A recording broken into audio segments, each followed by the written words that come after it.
Hi there, this is John Wilkinson again from History Made Easier. I mentioned the League's humanitarian work in passing in my presentation on the effect of the Great Depression on the work of the League. Now I'm afraid you may get a question A on any of the League's agencies, but you only have to remember 4 points about each of them. You may also, of course, choose to use the League's humanitarian work for one of your paragraphs in a question C that asks you to assess the League's work as a whole. So let's look at some of this work in more detail. Europe in the aftermath of World War I faced a refugee problem on an unprecedented scale. It was estimated that 1.5 million refugees had fled the Bolshevik Revolution in Russia alone, whilst there were an estimated 250,000 Russian prisoners of war and 300,000 Poles, Germans, Austrians and Hungarians.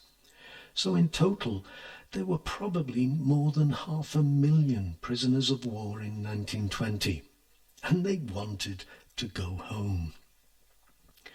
Another major refugee problem was to be found in the Balkans, with Greek, Turkish and Armenian refugees measured in their hundreds of thousands. Plus around 1 million Greeks were made homeless following the war fought in the aftermath of the Treaty of Sèvres. Refugee camps were a necessity, and the League worked quickly to make sure diseases like cholera, smallpox and dysentery didn't take hold. In 1921, the League set up a commission of refugees, and Fridtjof Nansen, the famous Norwegian explorer, was made its first High Commissioner. The refugee organisation raised money, set up camps and found suitable transport. In less than 2 years, it repatriated 427,000 prisoners of war to 26 different countries. It was a major success for the League, and in 1922, Nansen won the Nobel Peace Prize. What's more, even when the League's work as a peacekeeping force was being ridiculed, after 1933 the committee gave valuable assistance to those fleeing persecution by the Nazis. The League's health organisation was another major success and was the forerunner of the UN's World Health Organization that does such sterling work today. As already noted, the League acted quickly to deal with cholera, smallpox and dysentery in those refugee camps. Other successful initiatives included its campaigns to reduce leprosy and to eradicate the mosquito and so reduce the spread of malaria and yellow fever. It also helped to set up research institutions which worked on vaccines for diseases like diphtheria and tuberculosis. There were research institutions set up in London, Copenhagen and Singapore. The League also organised public education campaigns on such health matters as sanitation. The League also worked with non-member states too. It provided Germany, the Soviet Union and America with information and advice on public health matters. It also helped prevent a typhus epidemic in Russian Siberia. In 1919, the International Labour Organization met for the first time and met once a year thereafter. It consisted of representatives from governments, employers, as well as workers. Its purpose was to improve conditions of labour all over the world. It covered issues such as working hours and conditions of work, child labour, women's rights, and employers' liability. It collected a vast amount of evidence of working conditions around the world and published its findings.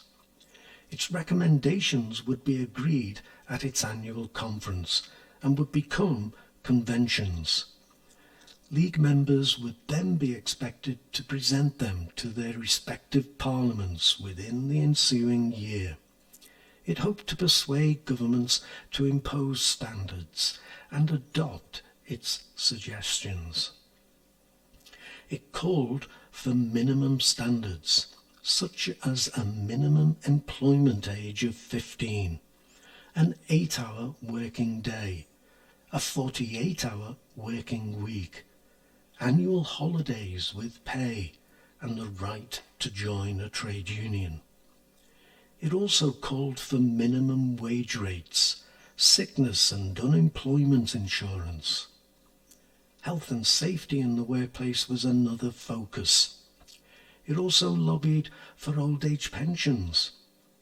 It relied on establishing minimum standards and publicising them, hoping to shame reluctant governments to impose them.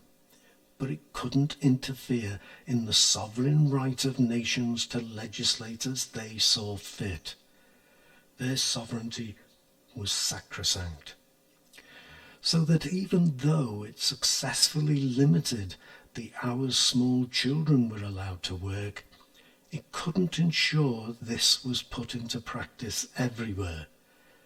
But one matter in which the League was undoubtedly successful was in reducing the death rate on the building of the Tanganyika Railway from 50% to just 4%. Another commission that could only rely on raising awareness and on moral force was the Slavery Commission, which, as well as seeking to stamp out slavery, worked to end the trafficking of women and children into prostitution. Like the ILO, it gathered evidence, published reports, and sought to exert maximum pressure on governments to act. It worked with Liberia to end forced labour and intertribal slavery. Countries such as Afghanistan, Bahrain, Iraq, Nepal, Iran and Jordan abolished slavery, whilst Abyssinia was required to commit to its abolition as a condition of League membership. The League organised raids against slave owners and traders in Burma, today's Myanmar. Another major success was the freeing of 200,000 slaves in Sierra Leone. Marvellous successes, but much still left to be done, though sadly isn't that still the case today. There were also commissions linked to the peace settlements. For example, a Minorities Commission sought to improve the treatment of minorities, an important task given the territorial changes to the peace treaties. Whilst the Danzig Commission exercised direct League control over the Free City, and the Mandates Commission oversaw the administration of the former German and Turkish territories mandated to Britain, France, Japan and others, seeking to make sure that the people's best interests were being looked after and not the interests of the mandate holders. There were 3 types of mandates according to how developed the countries were. The more advanced Class A mandates in the territories of the former Ottoman Empire were deemed as being advanced enough to be made provisionally independent and would be made ready for full independence in the near future, though how near was not defined. The middle group, Class B mandates, consisted of the former German territories in Africa and were deemed to still need a considerable degree of direct control from the mandated powers, while Class C mandates, former German possessions in the Pacific, though also including Southwest Africa, today's Namibia, were incorporated into existing territories or empires. The mandated powers were required to send annual reports to the Mandates Commission, and if there was any serious disturbance in the mandated territories, the Commission set up an inquiry. But the mandates had a three-way problem, inherent with the very conception of the notion. The mandates were awarded to the winners, and we only have to shuffle a few letters into the mix for awarded to become rewarded. The British and French in particular knew exactly how they could benefit from their own mandates. For Germany and Turkey, this would only add to the bitter resentment as to the way they had been treated. Whilst what of the subjected peoples themselves, particularly the Arabs, who had thought they were to gain their independence at last? All that had happened is that they had exchanged one master for another, without having any say in the matter. The League also did important work helping the economies of both states that had lost territory, notably Austria and Hungary, and emerging states, for example Greece. In Austria, the League helped devise a rescue plan that brought spending in line with reduced revenues, as well as stabilising the currency by controlling interest rates, credit, and the circulation of banknotes. It also included a substantial loan. It was very similar work to that undertaken by the International Monetary Fund, the IMF, today. And as a result, the Austrian economy, which was all but bankrupt, stabilised. The budget was balanced and unemployment fell. The League also did sterling work on a range of social issues. For example, 4 large international companies involved in illegal drug selling were named and blacklisted, and poisonous white lead in paint was banned. Now, in judging the work of the various commissions, it might be useful to reflect on the context and the difficulties faced by the League, by the UN in its work today, often in the same areas.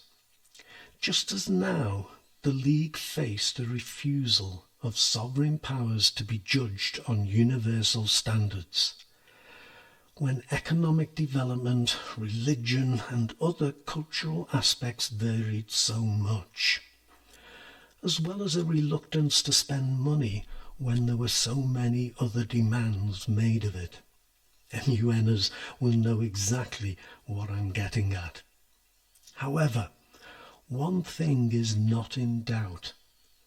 Millions of people would have been much worse off if not for the work of the League and its commissions. So, I hope you found this presentation useful and that it adds to your knowledge of the League's work. This is the kind of detail you will get in my ebooks on Amazon. But for this presentation, I'm finished, except to thank you for listening. Cheers.